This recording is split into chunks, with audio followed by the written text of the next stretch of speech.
시편 45편 1절부터 보시겠습니다. 내 마음이 좋은 말로 왕을 위하여 지은 것을 말하니니 내 혀는 글솜씨가 뛰어난 서기관의 북구가 같도다. 왕은 사람들보다 아름다워 은혜를 입술에 머금으니 그러므로 하나님이 왕에게 영원히 복을 주시도다.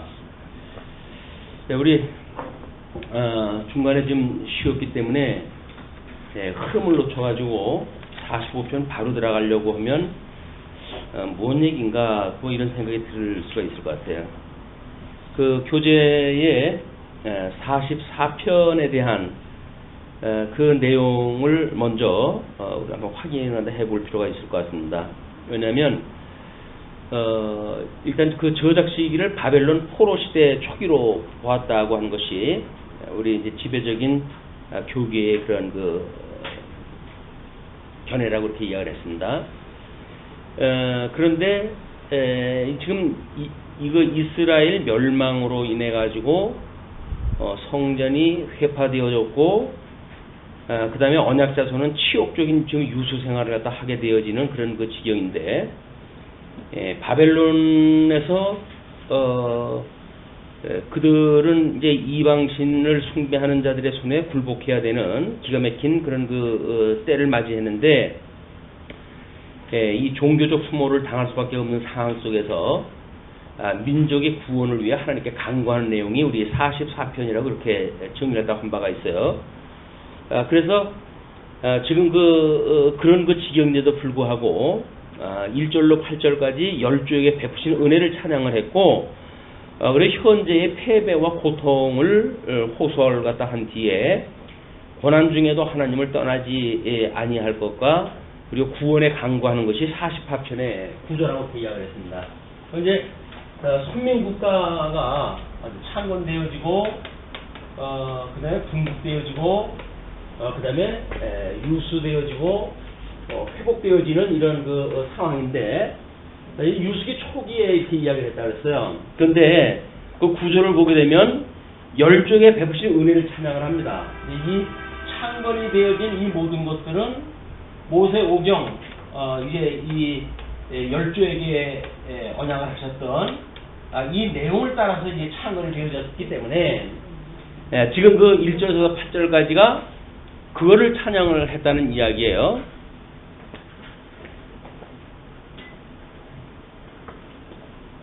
자, 그렇게 한 뒤에 그 9절서부터 16절 보시게 되면 현재의 패배와 고통, 이제 패배가 되어진 거죠. 그래서 이 패배를 당하고 이 고통을 당하는 거는 하나님께서 이렇게 세워주셨던 언약대로 세워주셨던 지금 그 창건된 국가인데도 불구하고 그들이 불순종을 갖다 했던 그런 그 까닭으로 현재 망했다. 그런 그 이야기죠. 그래서 고통 중에도 하나님을 떠나지 않을 테니 이제 여기에서 회복을 갖다 강구하는 내용이 고통 중에도 떠나지 않을 것을 이야기라고 구원을 지금 노래 갖다 한 걸로 해야죠. 이게 44편 구조라고 이렇게 이야기했어요. 자, 그럼 44편 그 구조와 함께 지금 45편의 이야기는 왕의 결혼식에 대한 이야기거든요. 그러니까 44편이 선민국가 전체적인 역사적 배경을 했다고 한다면 45편은 창건 중심의 그 배경을 가지고 찬양하는 것으로 우리가 그렇게 봐야 된다고 이렇게 이야기를 했습니다. 그 다음에 이제 46편을 넘어가게 되면 비록 이렇게 패배가 되어져 있을지라도 하나님을 떠나 이 피난처로 삼는 자들 그리고 하나님의 거하시는 성 그리고 구원을 베푸신 그 하나님께서 결국은 모든 걸 통치하셨다 하신다 라고 했기 때문에 후반부에 대한 그 배경을 가지고 우리가 비록 패배되어지고 고통 중에 있지만 하나님을 떠나지 않겠습니다 라고 했던 44편의 후반부에 대한 이야기가 오늘 46편의 구체적인 내용이라고 한다면 전반부에 총통했던 그런 그 이유들을 45편 이런 그 내용으로 우리가 구조를 봐야 된다고 먼저 말씀을 드렸어요. 그래서 지금 44편서부터 46편까지가 하나로 묶어가지고 지금 우리가 은혜를 바라는 강굿이라고 이렇게 따로 묶어놨거든요. 한쪽 가로 2번으로 해서 은혜를 바라는 강굿이다. 그래서 은혜를 지금 우리가 구하는 그런 전체적인 44, 45, 46편 그 중심 내용을 가지고 은혜를 구하는 이건 뭐 은혜를 구하는 것이 아니잖아요. 찬송을 갖다 하는 거니까. 그러니까 전체적인 내용에서 44편부터 46편까지 보는 내용 중에서 우리가 은혜를 구하는 강굿이라고 제목이 붙었고, 거기에 이제 부분적으로 파트를 나눠가지고 45편은 선민구가 창건 당시에 뭐 모르긴 몰라도 우리가 이제 그 결혼식이라고 한다면 우리 아가서에서도 솔로몬의 그 결혼식 장면이 등장하다 하잖아요. 이것은 하나님께서 성전을 짓고 그래서 하나님의 그 원수 되어졌던 백성들과 명실상부 이제 만나게 되어지는 그런 거를 솔로몬 결혼이라고 하는 걸 통해 가지고 노래를 갖다 했기 때문에 성전 완성이라고 하는 그런 데에 지금 방점이 찍힐 것 같습니다. 그 성전이 지어짐으로 해가지고 하나님의 이름이 이제 거기다 두시고 하나님이 거하시는 곳으로 이스라엘 백성들이 떠나져 있다고 하더라도 그 성전을 보고 기도할 때 그 기도를 들어달라고 하는 솔로몬의 우리 이제 그 기도 내용을 기억을 하고 있는데, 그렇기 때문에 지금 그 45편에서 이야기하였던 이제 45편에서의 그 이야기는 전체적인 그런 그 내용이 45편 1절부터 2절까지 인생보다 탁월한 왕의 품격이다. 뭐 이제 이렇게 제목을 일단 붙여놨어요. 왜냐하면 45편의 그 기자는 지금 내 마음이 좋은 말로 왕을 위하여 지은 것이다 이렇게 이야기를 해요. 그러니까 이제 이 성경학자들은 왕이 뭐 이렇게 분국되어졌을 때 뭐 이렇게 등장했던 어떤 왕이 아니냐 뭐 이런 여러 가지 이견들이 나오거든요. 그런데 어떤 한 사람을 특정지어 가지고 역사적 배경을 설명하면 역사적 배경이 어울리질 않아요. 모순관계가 있고 그렇기 때문에 이렇게 우리가 성경신학적인 입장에서 창건이라고 하는 역사적 배경을 가지고 이것을 설명하다 하고 그리고 창건 당시에 이제 뭐 우리 다윗은 나라를 창건하다 했지만 하나님의 성전을 완성한 것이 솔로몬이기 때문에 또 솔로몬이 뭐 우리 열왕기 상에 보게 되면 왕후가 700명에다가 그 다음에 뭐 첩이 얼마나 그랬어요? 300?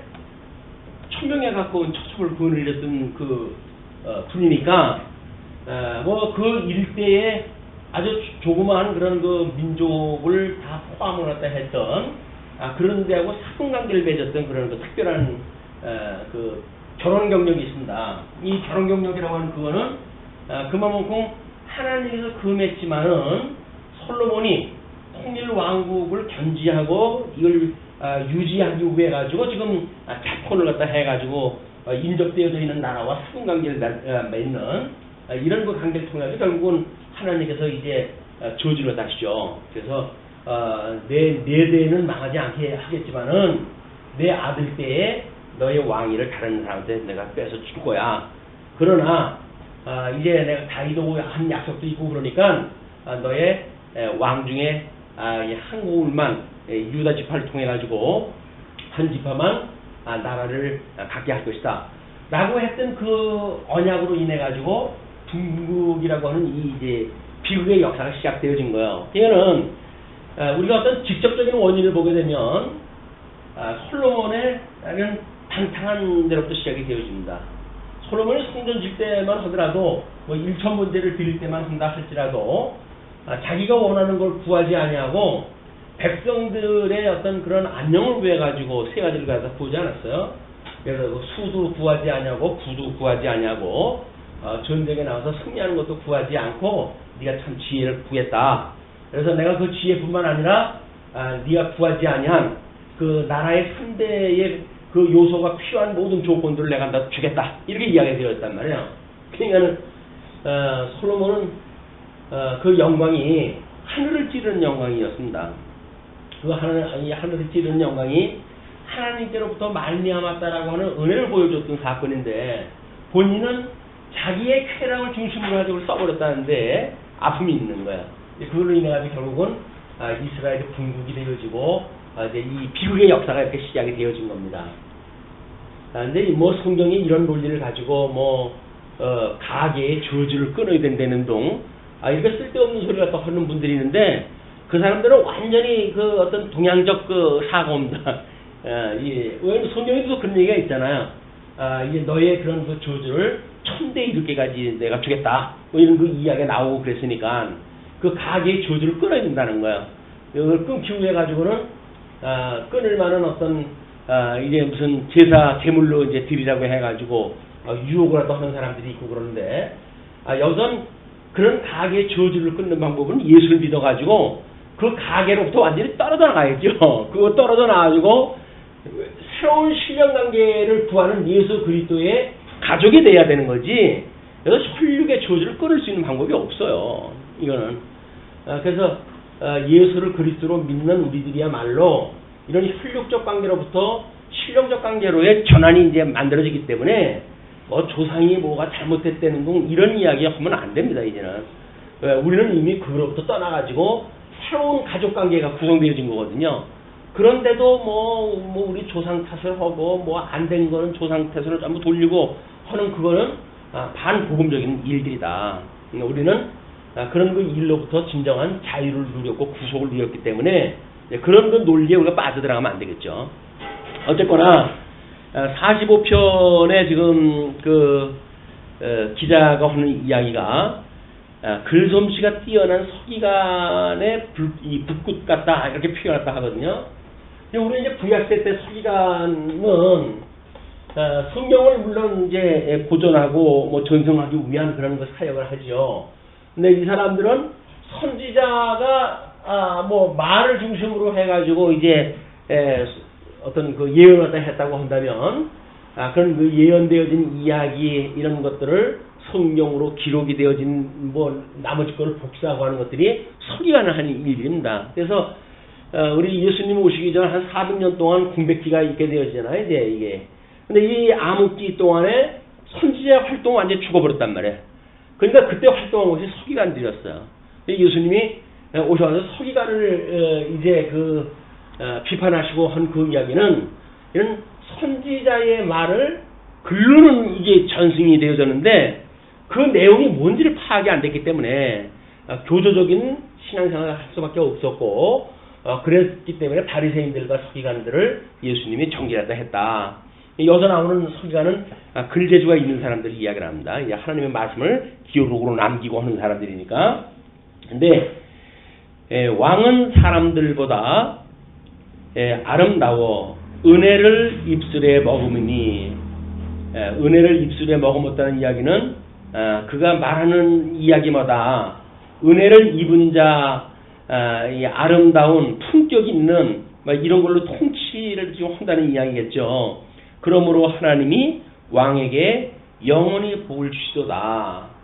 그래서 이 영원히 복이라고 하는 다윗 왕국에만 이게 유용되는 이야기입니다. 왜냐면 그 다윗으로 하여금 우리 아브라함과 다윗의 자손 예수 그리스도의 세계라고 이렇게 이야기하듯이 이 아브라함부터 시작되어지는 왕의 홀 유다 지파를 통해 가지고 지금 다윗에게 이어지는 일이기 때문에 지금 여기서 시인이 말하고 있는 왕은 사람들보다 아름다워 은혜를 입술에 머금이니 그러므로 하나님이 왕에게 영원히 복을 주시도다.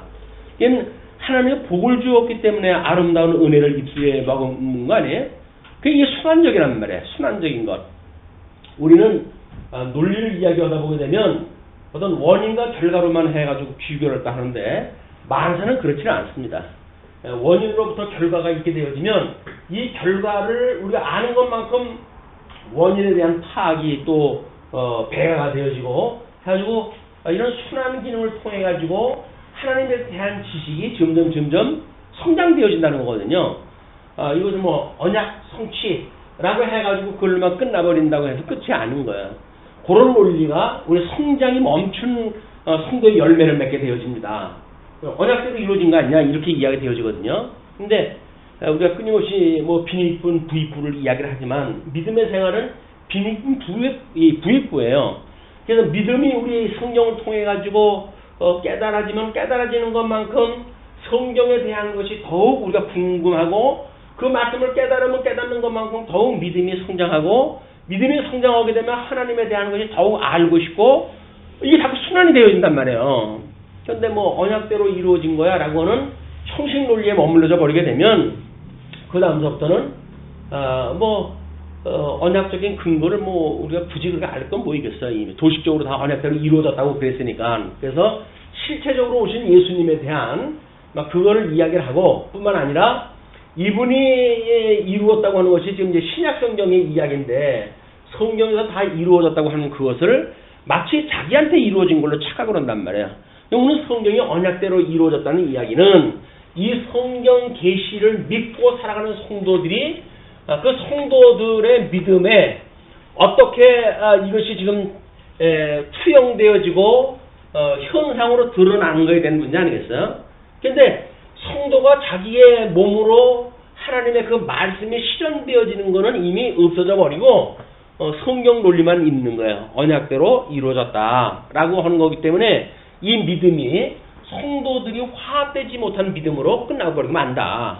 그냥 성경을 연구하는 것은 하나님이 이런 분이라고 깨달았고 이분이 우리를 위해서 예수님을 보내주셨고 예수님하고 우리가 한 몸이 되어졌고 그렇다고 한다면 주님께서 이루신다고 하는 것이 나를 통해서 이루어지는 거 아니겠어요? 나를 통해서 이루어진다는 게 뭡니까? 교회를 통해서 이루어지는 거예요. 지어져 가는 성전인 줄 모르느냐? 우리 사도 바울이 그렇게 이야기했듯이 성도는 각자가 지어져 가는 성전인데 그 성도들이 모인 것이 주님의 몸된 교회 아닙니까?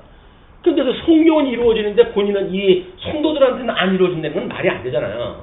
그러면 우리는 왜 하나님의 말씀이 나한테 이것이 이루어지지 않을까?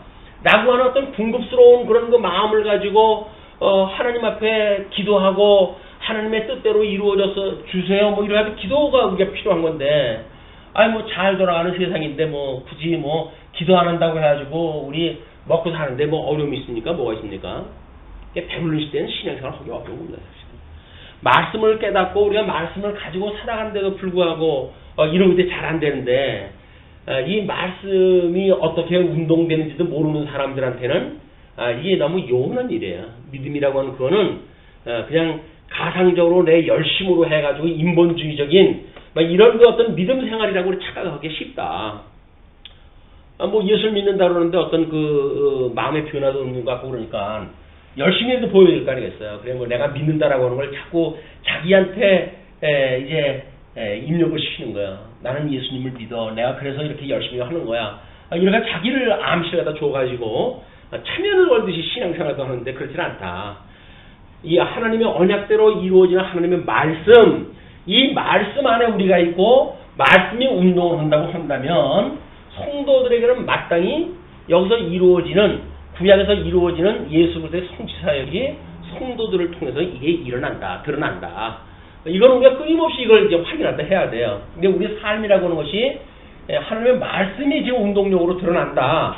라고 하는 말씀 운동에 대한 어떤 감각이 없이 그저 뭐 성경 뭐 우리가 공부를 갖다 하는데 이건 객관적인 진리 아닙니까? 우리가 믿든 믿지 않든 상관없이 이건 진리 체계라고요. 근데 진리 체계를 우리가 믿는다고 하는 그 이야기는 우리가 어떻게 믿음으로 화합이 되어지는가의 문제이기 때문에 히브리서 기자가 이야기하는 것도 그거 아니에요. 너희들이 이런 것도 이렇게 하나님의 말씀이 너희들 믿지 않은 거는 너희의 믿음이 말씀에 화합지 않기 때문에 이렇다라고는 현상하다 이야기하기 때문에 우리가 우리의 이 하나님의 뜻이 이 땅에서 이루어지기를 원하고 이 땅에서 이루어지는 가장 우리 주기도에서 이야기하는 게 그거 아니에요? 이 말씀을 일용할 양식을 주시고 이야기해요. 이 절대 객관적인 진리가 말씀이 우리들한테 이것이 일용할 양식이 돼야 먹고 이것이 양식이 되어져야 저는 먹어야 무슨 힘이 작동되어지고 에너지가 발산되어지고 막 그런 것이 어떤 활동으로 나오고 또 찌꺼기는 우리가 대변으로 해서 버리겠죠. 그러나 그렇지 않은 거는 사실 우리 몸을 어떻게 키워가고 건강을 해가고 하는 거는 말씀이 운동을 일으켜서 되어지는 일이기 때문에 우리가 하나님의 말씀이 이렇게 그냥 동떨어져 있는 성경책에 그냥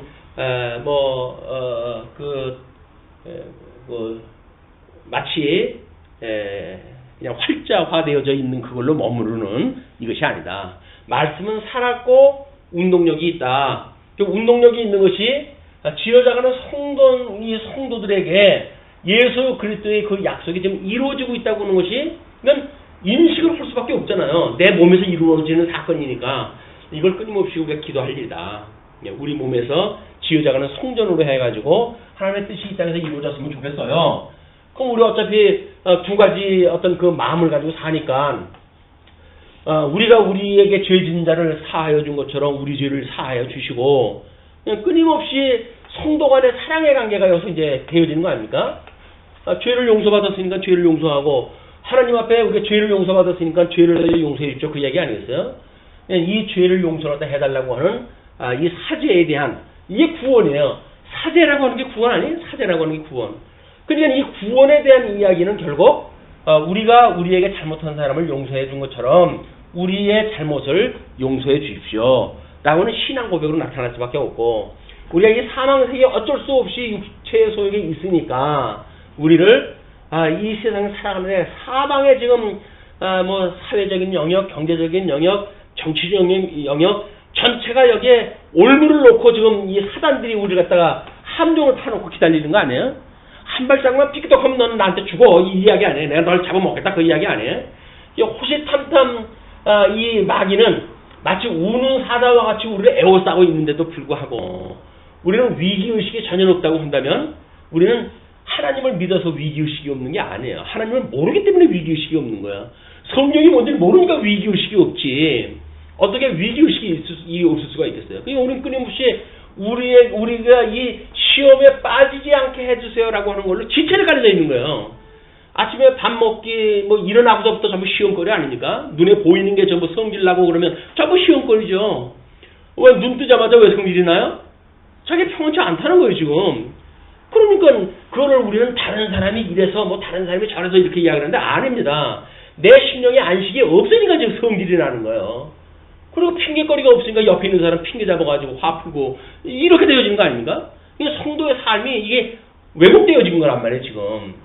그래서 시험에 든다고 하는 이야기는 이건 우리 의식주를 포함해가지고 우리 눈 뜨고서부터 잠자리에 들었을 때까지 모든 게 다 시험거래요 이게. 쉬지 말고 기도하라고 하는 그 이야기는 이것들 전부 시험거리고 시험에 들지 말게 해달라고. 근데 우리는 시험에 들기 위해서 기도하잖아요. 우리 재물을 갖다 너 하나님처럼 그게 중하게 여기지 마라 그러는데 뭐라 그래요 우리는. 재물 달라는 거 아닙니까? 그러니까 성경에서 우리는 경계하는 거를 우리는 우정 골라가지고 그걸 달라고 그러니까 하나님께서 시험에 빠지지 않게 해주세요라고 하는 것이 아니라 벼락을 맞아도 좋으니까 돈 벼락을 주십시오 그 얘기 아닙니까? 그러니까는 우리가 얼마나 왜곡되어진 기도 생활도 하나 말이에요. 이거 우리 이제 실질적인 실천신학적인 입장에서 매우 중요한 일이고 그렇기 때문에 제발 우리가 모양이라도 버릴 수 있도록 이 악에서 우리를 구원해 주십시오. 그게 성화라고 그랬어요. 주님 오신 날까지 이 악으로부터 나를 갖다 구원을 갖다 해주세요. 육신의 장막을 벗어버리는 날 그냥 정말 기쁘고 즐거운 마음으로 아주 내가 가벼운 마음으로 이제서야 주께서 나를 이제 벗어나게 하시나이다 라고 하는 어떤 기쁜 마음이 있어야 되는 거 아닙니까? 이런 육체라고 하는 불편한 옷을 입고 있기 때문에 어쩔 수 없이 우리가 죄를 범하는데 우리가 이제 육체의 장막을 벗어버리게 되면 더 이상은 죄하고 결별을 안 해요. 그럼 그것처럼 신나는 세상이 없을 거 아닙니까? 근데 우리는 어떻게 생각이 들어요? 죄를 져도 좋으니까 이 땅에 더 있게 해달라고 하는 이야기 아닙니까? 그럼 우리는 뭔가 왜곡되어지고 있다니까요. 100세 시대인데 우리가 지금 가끔 제가 그러거든요. 아마 내가 70 먹고 죽으면 내 주위에 있는 망나니 같은 사람들이 이덕성이 예수 믿는다 그러더니 요절했다, 저주받았다 이렇게 이야기를 할 거라고요. 이게 그럴 거 아니겠어요? 예수님은 33살에 3년 공생에 마치고 돌아가셨는데 우리 살기 끝나면 하나님께 데려가시는 거 아니겠어요? 그럼 데려가시는 그날 이제 이 거북스러운 이 몸에서 나를 건져내시는군요. 영원한 구원이 이제 나한테 임하는군요. 라고 하는 것이 우리가 육신의 장막을 벗어버리고 여기서 배웠고 익혔고 했던 믿음의 생활을 할 영원한 천국의 이야기란 말이에요. 천국 가는 게 괜히 좀 두려워요. 좀 더 있다가 가야 되는데. 그래서 오늘 아침에도 그런 생각도 해봤어요. 초대교회 때처럼 뭐 핍박이 있고 이렇게 할 적에는 아마 뭐 어떤 말씀의 운동력이 아니라 세상을 살기 워낙 힘드니까, 예수님과 힘드니까 하나님 저를 차라리 데리고 가주세요 라고 하는 기도가 절로 나올 거예요. 그때는 어지간하면 그냥 예수님 믿고 그렇게 살아가는데 불편함이 없었다니까요. 근데 지금은 예수님이 없어서 살만한 세상에 사는 게 우리가. 근데 예수님이 날 사랑하시기 때문에 데리고 가신다고 한다면 섭하지 우리가. 주님한테 서운한 거예요. 주님, 쟤는 저렇게 시커멓게 살고 있는데 저를 데려가시고 뭘 하시겠다고 저를 데려가십니까? 뭘 하려고 뭘 해요. 거기가 좋은 거니까 같이 있지는데. 이게 아주 간단한 그 주기도의 그 내용이지만, 우리가 예수님을 믿고 말씀을 깨달은 성도들, 일용할 양식을 먹고 매일같이 구하는 것이 이거란 말이에요. 이거예요. 그러니까 뭐 우리가 그렇다고 해서 뭐 중보 기도라든지 다른 사람을 위해서 기도하지 말자는 얘기가 아니죠. 근데 그거를 달라고 하는 쪽으로만 하지 말자. 하나님의 선한 뜻이 무엇인가를 우리가 이걸 깨달아가지고 영적 예배라고 하는 것이 결국은 하나님의 뜻 분별에 있는 거 아니겠어요? 그럼 이 하나님의 뜻 분별이라고 하는 것은 좋은 건지 나쁜 건지 말씀을 통해서 비춰보면 알죠. 무조건으로 졸른다고 해가지고 주느냐 안 주느냐라고 하는 문제가 아니잖아요. 이건 철딱선이 없는 3살짜리가 하는 이야기지. 예수님을 믿고 그래도 우리가 이제 경륜이 그리고 배우고 익혔던 시간들이 있는데 날마다 다 하려고 발버둥 치고 그럴 수는 없는 거 아니에요. 장난감 가게 지나가면 그냥 철퍼덕 주전자도 그냥 양발 부비대고, 그리고 엄마한테만 사달라면 안 되니까 다른 사람한테 큰 소리로 해야 엄마가 창피하거든. 사줄 거거든. 또 엄마 망신 주기 해가지고 그냥 막 큰 소리로 그냥 고함을 치는 거예요. 그냥 하나님한테 하나님 창피하라고 우리가 그렇게 주여 삼창을 불러대고, 우리가 이렇게 뭐 구조적으로 봤을 때 사회적인 영역, 경제적인 영역, 정치적인 영역, 뭐 전부 그거예요. 영역으로 보게 되면. 그래서 우리 백발에 나와져 있는 그런 그 영역을 3개의 영역으로 우리 이제 구분하다 해놨고, 우리가 왜 여기서 세상을 살아가면서 백발이 되어지도록 우리가 배우는 것이 무엇인가에 대한 그 내용을 이제 기술하다 한 거거든요. 우리 백발 때만 그것이 되어지는 것이 아니라 뭐 나이에 비례하지 않습니다. 우리 하나님 말씀을 사모하고 그래서 주님을 사모하는 뜨거운 열정만큼 우리는 함께 기뻐하고 함께 슬퍼할 수 있게 되어진다. 이게 공감이에요. 예수 그리스도 우리가 있다고 한다면 공감. 예수님은 싫다고 그러는데 우리는 좋다고 그러고, 예수님은 좋다고 그러는데 난 싫다고 그러고, 이건 공감이, 예수님하고 공감이 안 되는 거 아니겠어요? 그러면 과연 예수님하고 우리가 한 몸을 이루고 있는 건지 점검이 필요한 거죠. 그래서 우리 하나님 앞에 우리가 회개할 일들인데도 불구하고 회개는커녕 끊임없이 공감 안 되는 반대쪽만 우리가 구한단 말이에요. 우리 주님께서 우리한테 주시지 않은 거는 그럴 만한 이유가 있어가지고 안 주셨는데도 불구하고 우리는 안 된다는 거예요. 내 뜻이 이러니까 내 뜻을 관철해달라는 이야기. 자, 3절로부터 이제 보시게 되면 5절까지 전쟁에 능한 왕이라고 이렇게 이야기를 하죠. 용사여 칼을 허리에 차고 왕의 영화와 위엄을 입으소서. 뭐 통일 왕국을 이루었고 뭐 이런 걸로 보게 되면 충분히 이런 찬송을 받을 만한 그런 그 일일 거예요.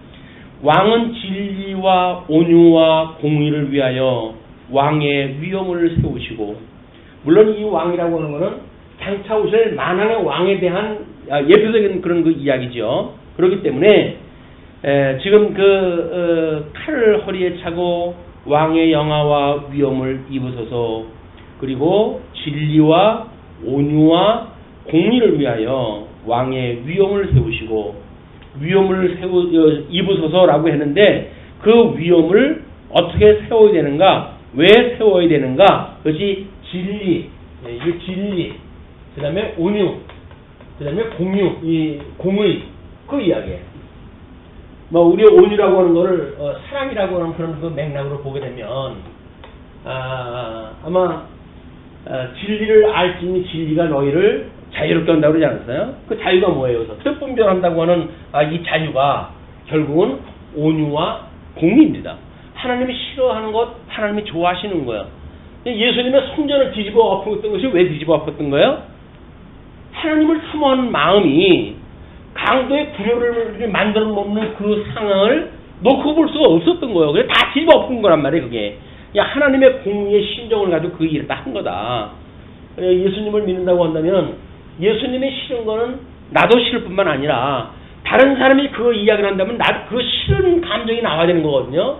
근데 뭐 나하고 뭔 상관이냐라고 이야기를 하게 되면 그런 이제 외부적인 우리들의 어떤 무반응 그것 때문에 다른 교파에서는 사회 구원이라고 하는데 눈을 돌려야 된다 이렇게 이야기를 하는 거예요. 예수님을 믿고 자유를 얻은 사람이 옆에 사람이 자유를 못 누리고 있는데 그거를 나몰라라 한다는 이야기는 예수님을 믿는 그 어떤 믿음의 행위가 아니지 않습니까? 근데 우리는 나만 구원받으면 됐지 라고 말하는 그 이야기는 우리가 주님의 몸된 교회에서도 마찬가지예요. 피자 가르친다고 하는 그런 그 입장에서 봤을 때 그런 것들이 나하고 상관이 없다고 하는 걸로 단절되는 문제가 아니다. 그게 예수 믿는 사람들의 사회 활동인 거예요. 가난한 사람들을 위해서 뭐 구제 활동도 하고 도와주는 일도 하고 교회가 그 일을 하는 것이 아니라고 그러니까 내가 왜 그 일을 갖다 하느냐라고 해가지고 그런 마음을 갖는 건 인색한 마음이에요. 아니 하나님이 주신 복으로 해가지고 우리가 이렇게 넉넉하게 사는데 나보다 가난한 사람들에 대해서 우리가 외면하고 산다는 이야기는 너무 몰인정한 거 아닙니까? 근데 그건 우리는 어떻게 성경 진리를 가지고 또 우리를 당연시를 만들어 놓으려고 하니까 그 말씀이 우리들의 이런 온유한 심정을 만들어가는 일이 아니다. 온유한 심정이 되어진다는 이야기는 불쌍하게 보여지요. 만약 예수를 못 믿어가지고 예수를 모르기 때문에 그렇다고 한다면 복음이라도 전해주고 싶은 마음이 있어야지. 복음도 전해주고 싶지 않고 뭐 밥숟가락 하나 주기도 싫고 이렇게 되어지게 되면 예수 믿는다고 하는 건 관념적인 거예요. 관념적인 거. 이기적인 게 아니고 사랑이라고 하는 이기적인 게 아니에요. 어떻게 우리가 나보다 약한 자를 위해 가지고 힘을 나누어 줄 수 있는가? 그게 연보의 원리 아닙니까?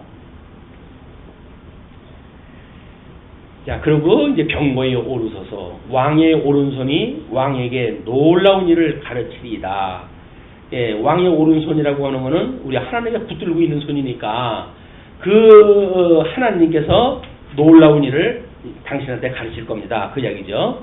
예, 왕의 화살은 날카로워 왕의 원수의 염통을 뚫으니 만민이 왕의 앞에 엎드러지는도다. 당신이 가는 길 거기에는 막을 자가 없습니다. 그런 그 이야기죠. 그런데 이제 거기서 6절에 보게 되면 8절까지 정의를 다스리는 왕의 영화를 이야기를 하는데 6절에 느닷없이 하나님이요. 나도 하나님이 나와요. 지금 왕에 대한 이야기를 하다가 하나님의 이야기가 나와가지고 이 성경 어떤 그 성경 학자는 또 그러더라고요. 뜬금없이 하나님에 대한 이야기가 나오지만 이렇게 해가지고 이걸 우정 설명을 하려고 그러는데 왜냐면 지금 왕의 오른손이라고 하는 거는 왕이 붙들고 있는 어떤 그 권세란 말이야. 하나님이 붙들고 있는 그러니까 그걸 붙들고 있는 하나님이요. 그런 거 이야기죠. 그 왕을 주관하시는 하나님이요. 주의 보좌는 영원하며 주의 나라의 균은 공평한 균이다. 그래서 여기서 온유를 피고 공의를 피고 이거 전부 심판의 일들 아니겠어요?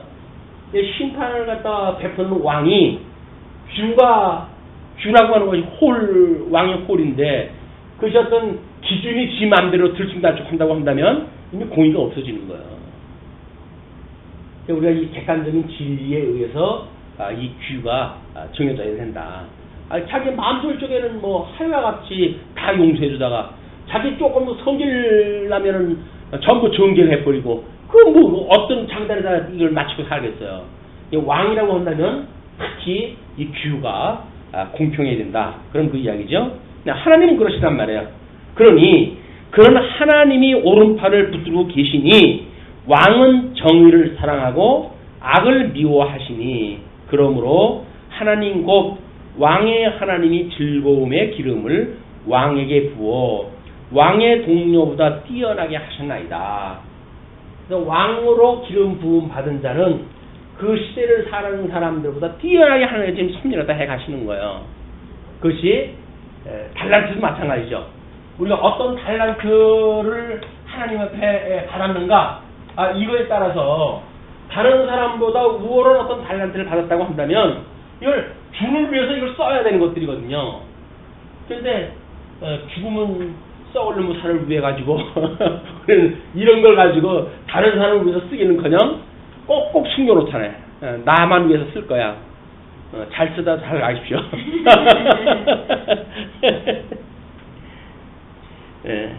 그래서 왕의 모든 옷은 모략과 침향과 육계의 향기가 있으며 상하궁에서 나오는 현악은 왕을 즐겁게 하도다.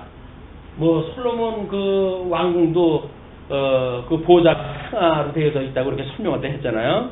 이거는 그 왕의 모든 옷은 뭐 해가지고 각양 그 향기로 해가지고 채우고, 그리고 상하궁에서 나오는 현악, 그 풍악 소리 뭐 이런 것들은 왕을 즐겁게 한다. 그러면서 9절로부터 11절까지 그런 그 왕이 지금 신부를 맞이하게 되어지는 내용이 소개가 되어집니다. 왕의 신부에 대한 것이 11절까지 왕이 가까이 하는 여인들 중에는 왕들의 딸이 있으며 왕후는 오빌의 금으로 꾸미고 왕의 오른쪽에 서도다. 그래서 결혼하는 주인공은 지금 뭐 왕의 오른쪽에 서겠죠. 그러나 그 왕이 가까이 하는 여인들, 수많은 여인들이 지금 솔로몬 근처에 있기 때문에 그 여인들 중에서 왕들의 땅이 있고 각 자기의 조공 바치고 있는 나라들의 공주들이 여기 이제 와 있고, 그러니까 그 왕들의 딸이 있고, 그 다음에 어떤 한 사람을 짝을 맞춰서 결혼했다 했다고 한다면 그 왕은 오빌의 금으로 꾸미고 왕의 오른쪽에 서도다. 뭐 그림이 보이십니까? 결혼의 그 휘황찬란한 또 아름다운 그 옷으로 치장한 그 왕의 모습, 수많이 그 결혼에 참관하고 있는 이제 그 솔로몬의 옛날 그 뭐 후궁들, 왕들, 뭐 이런 그 빈들, 뭐 이런 사람들로 해가지고 그 잔치가 얼마나 지금 아름답게 펼쳐지는지 그림을 한번 연상하다 해보세요. 그리고 딸이요, 이제 그러면서 이제 그 왕하고 결혼할 딸한테 이렇게 이야기합니다. 딸이요, 듣고 보고 귀를 기울일지어다. 그래서 시바의 여왕이 솔로몬에게 와가지고 지혜의 말을 들었던 것도 마찬가지죠. 그러면 그런 것들의 그런 그 이 휘황찬란한 결혼의 모습을 보고 내 백성과 내 아버지의 집을 잃어버릴지어다. 이제 남편 되는 솔로몬하고 결혼했다 했다고 한다면 먼저 있던 집하고의 모든 인연을 끊어라 그 이야기예요. 거기서 가지고 있던 뭐 어떤 그 문화를 그냥 가지고 들어와가지고 이제 한다든가, 그거에 연연해가지고 솔로몬과의 관계가 소원한다든가 이런 거 문제들은 결혼은 그런 그 어떤 입장에서 봤을 적에는 바람직한 관계가 아니죠. 이거는 예수님을 우리가 남편으로 만났던 성도들이 세속의 것들을 그대로 끌고 예수님하고 결혼하겠다고 하는 그것을 경계하는 내용과 같은 겁니다. 이게 예수님을 믿는다고 한다면 세상 걸 자꾸 끌어내는 일이란 말이에요. 끌어내는 일. 할 수만 있으면 이걸 전부 끌어내는 일들인데, 우리는 할 수만 있으면 더 견고한 어떤 그 끈을 만들려고 이게 아주 노력을 하고 그러잖아요. 예. 우리 뭐 이제 그 예수 믿고 그럴 적에 다른 사람들이 그래요.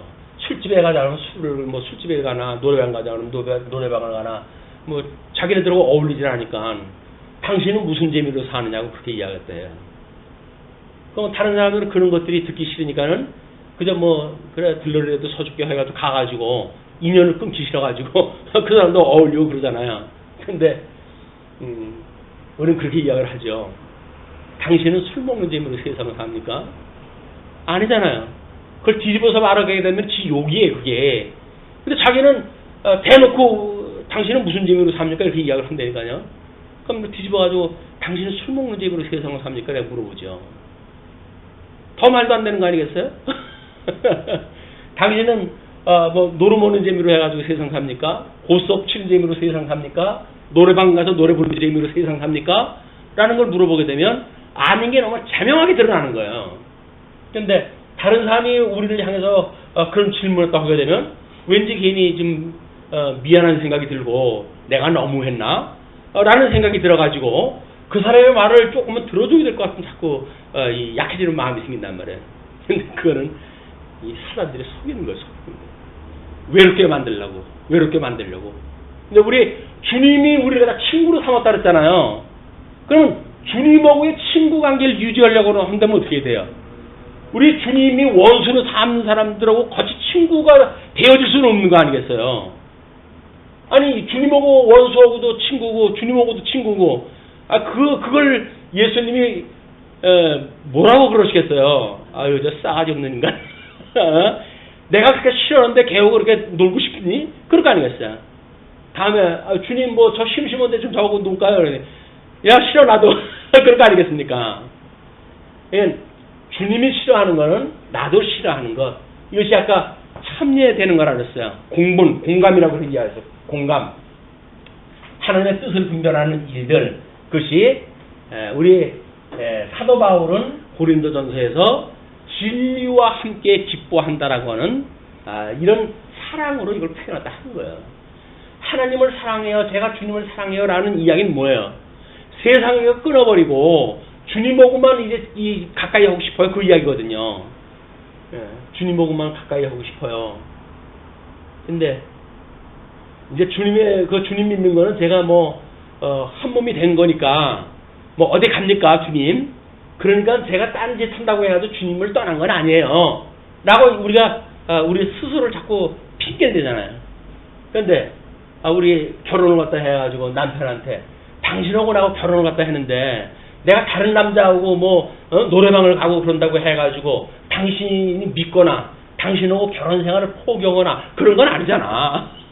이렇게 말하면 남편이 뭐라고 그러겠어요? 그래 나하고 결혼했으니까 뭐 네가 내 부인이지 어떻게 되겠냐? 그래 마음대로 술집 같이 가고 노래방 같이 가고 아주 신나게 엔조이하고 그래라. 그럴 남편 하나도 없을 거예요 이게. 근데 우리 예수님 사건이니까 이거를 그냥 관념적이거나 뭐 이런 걸로 빗대가지고 아무 문제를 안 삼으려고 그러지. 실질적으로 이쪽 문화에서 보게 되면 남편하고의 관계에서도 이게 그렇게 나타날지언정 인데 왜 그렇지 않겠느냐 그 이야기예요. 어떻게 보게 되면 우리가 세속을 끊어라. 이 세상의 악이라고 하는 건 모양도 버려라. 성경에서 우리한테 그렇게 이야기를 한단 말이에요. 물론 성령님께서 이제 우리를 그렇게 해 가신다는 이야기니까 그게 믿어지게 되면 이건 주님께서 싫어하는 거지 라고 해가지고 이걸 의도적으로 싫은 거라고 하는 뜻 분별이 돼야 되는데 이 영적 예배를 갖다 드리려고 하는 뜻이 하나님의 뜻이 무엇인가 분별이 돼야 되는데 이 뜻이 분별이 안 되니까 하나님이 싫어하는 건 골라가지고 우리가 구하는 거예요. 기도를 하다 하는 거예요. 그래서 주님께서 기가 막힐 거 아니에요. 우리 내려다 보시면서 아니 내 뜻이 뭔지도 모르고 그걸 다 하려고 그러니 참 기가 막히다. 너도 어지간하다. 우리 하나님의 뜻을 분별한다는 이야기는 이건 실제적인 거예요. 성도들의 삶하고 실질적인 거고 하나 되어진 관계지 성경 따로 있고 진리 체계 따로 있고 우리 삶이 따로 있는 게 아니잖아요. 왜? 우리 안에서 이 예수 그리스도의 그 말씀이 실현되어져 나오니까 지금 우리들이 이 결혼식을 통해 가지고 한번 생각해 볼 문제다. 나중에 우리 주님하고 주님 다시 오는 날 그때가 이제 결혼식이 되어진 거거든요. 우리는 예수님으로 구원을 받았다고 하지만 이거는 약혼하고 정하는 상태예요. 그렇지만 이제 우리 주님이 오시는 그날 우리가 그분하고 결혼식을 갖다 하는 거란 말이에요. 이 결혼이라고 하는 거는 그때 하는 거예요. 그래서 교재에다가 지금 도표를 소개해서 해드린 겁니다. 6세의 장막을 벗어버릴 때 진정한 결혼이 되어진 거고 아직까지는 약혼한 상태니까 주님 오실 때까지 어떻게 하라고요? 정결한 몸을 갖다 우리가 간직을 해야 된단 말이에요. 그래 주님 오는 날 주님 제 몸은 들여뜨리지 않았어요. 주님하고 결혼하는데 저는 부끄러움이 없어요. 라고 이야기를 할 수가 있어야 되는데, 우리는 온통 여기서 다청지를 다 하다가 주님 오는 날, 나를 받으시옵소서. 이렇게 이야기를 할까 그랬어요. 주님께서, 야, 나도 체면이 있으면 너무 못하겠다. 아무리 구약 선지자들이 7번씩이나 몇 번씩이나 그렇게 간음하고 돌아와도 받았다고 하지만 나는 너를 못 받아주겠다. 성령께서 너를 그렇게 정결한다고 그렇게 이야기했는데 그걸 하나도 안 믿고 있다가 이제 와 나온다고 하는 걸 믿는다고? 못 믿는 거 난 널 받아들일 수가 없어. 그게 뭐야? 미련한 다섯처녀 이야기예요.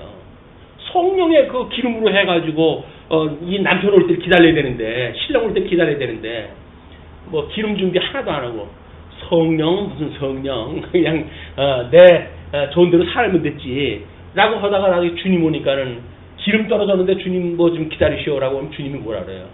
야, 문 걸어 잠궈. 그래. 문 걸어 잠궈. 그때 할 수 없이 바깥에서 울며 일을 가는 게 있는 거란 말이에요. 결혼식을 위한 우리의 정결한 신부의 삶, 아주 실감나는 그런 그림들입니다. 그러면서 그리하면 왕이 내 아름다움을 사모하실지라 그는 내 주인이시니 너는 그를 경배할지어다. 우리 주님, 우리들을 위해서 십자가에 못 박아 죽기까지 하셨던 그 분이지만 그분이 낮아지신 거지 우리가 없인 열길 만큼 낮으신 분이 아니에요. 그분은 지금 하나님 보좌 우편에 계신 분이라니까요. 우리는 왜 아주 죽었다고 그러니까는 만만해가지고 발로 밟고 되려고 그러면 안 되지, 주님을. 자, 그러면 12절로 15절 왕의 결혼 예식이 이제 본격적으로 소개가 되어집니다. 두로에 따른 예물을 드리고 백성 중 부한 자도 내 얼굴을 보기를 원하리로다.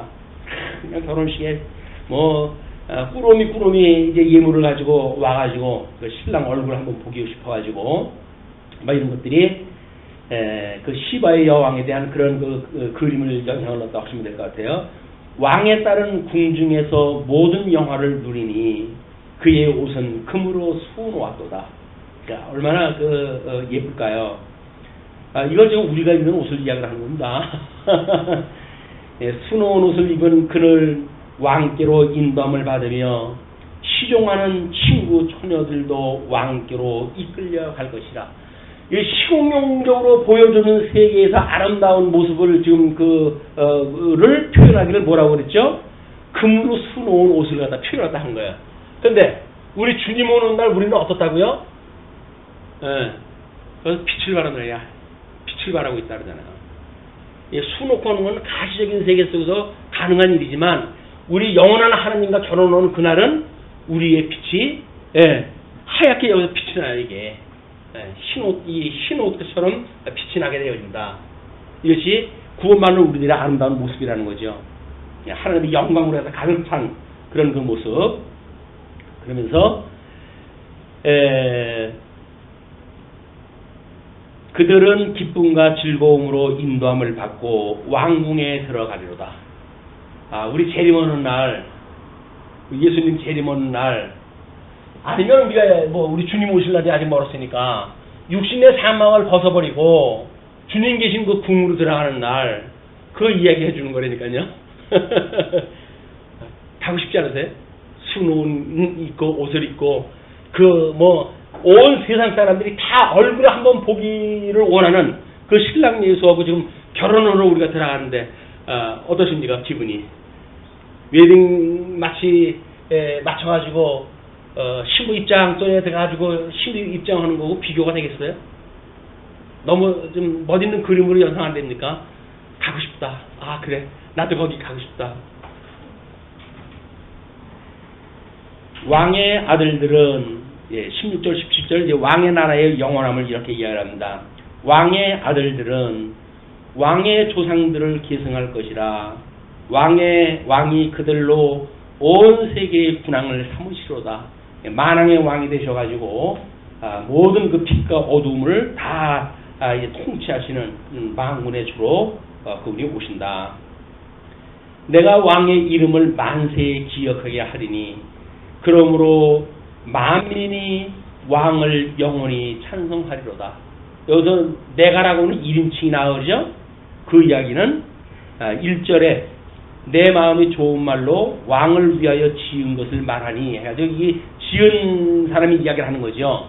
그러니까 우리들도 여전히 이런 그 그림이 객관적인 진리의 그 그림이 있게 되었을 때 뭐 글도 좋고 무엇도 좋고 라고 하는 거를 남겨가지고 우리 오고 오는 세대에게 이 진리를 전해줘가지고 그들이 이 진리, 영원한 진리 속에 함께 기뻐할 수 있는 그런 그 때를 지금 기자가 기르다 시인이 글을 쓴 거지요.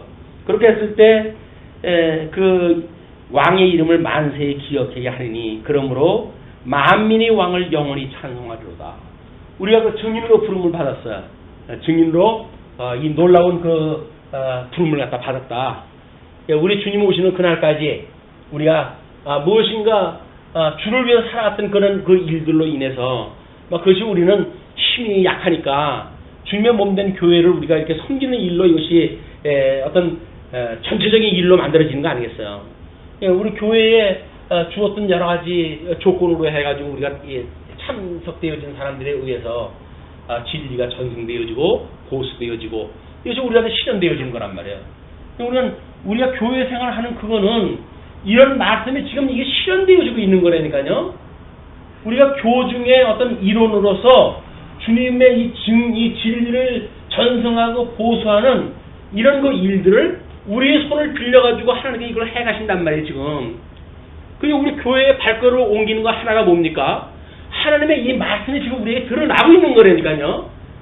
근데 교회 나오는 것이 뭐 나오면 나오고 싶으면 나오고 싫으면 관두고 이런 개념이 아닌 거예요. 교회 나오는 것이 이게 얼마나 우리들한테 큰 은혜고 이 진리를 전승하고 보수하는 특별히 말씀동 서원교회의 성도로 우리가 부름을 입었다는 이 이야기는 이 일을 지금 감당하게 하시고 있단 말이에요. 우리에게 하는 모든 교회의 생활이 뭡니까? 결국 이 말씀이 우리한테 드러나고 있는 거라니까요. 근데 우리가 우리를 몰라. 우리가 우리가 어떤 일을 하고 있는지도 모르고 왜 하는지도 모르고 개나 소나 다 믿는 예수 뭐 대단하냐 니들만 이렇게 생각을 하게 되면 이 진리가 뭔지를 모르기 때문에 그런단 말이에요. 진리가 뭔지를 알게 되면 적어도 우리들이 말씀동 서원교회 성도로서 진리를 지키고 보수하는 일에 참여한다는 이 일은 만대의 이 복음을 계승하는 하나님의 그런 그 뜻이 우리를 통해서 지금 이루어지고 있단 말이에요. 너무 작은 일을 한다고 해가지고 기죽을 거 없어요. 믿음의 분량 따라서 주님께서 주신 거니까 진리를 지키고 보수하는 일에 더욱 우리가 자긍심도 가지고 정체성도 우리가 다시 한번 또 다지고 이런 일부러 오늘 2015년 마지막 시간이라 가지고 시간을 마련해 주신 것 같은데 근데 그런 다짐 한번 또 우리가 하고 가는 것도 의미가 있잖아요. 그냥 가는 게 아니라 2015년 이미 저문은 해지만 우리가 참 놀라운 그런 하나님의 은혜를 입었던 한 해였어. 오늘까지 인도하셨던 그 하나님께서 2016년도도 여전히 우리를 인도하실 거야 라는 소망을 갖는 이런 시간이 되었으면 좋겠습니다.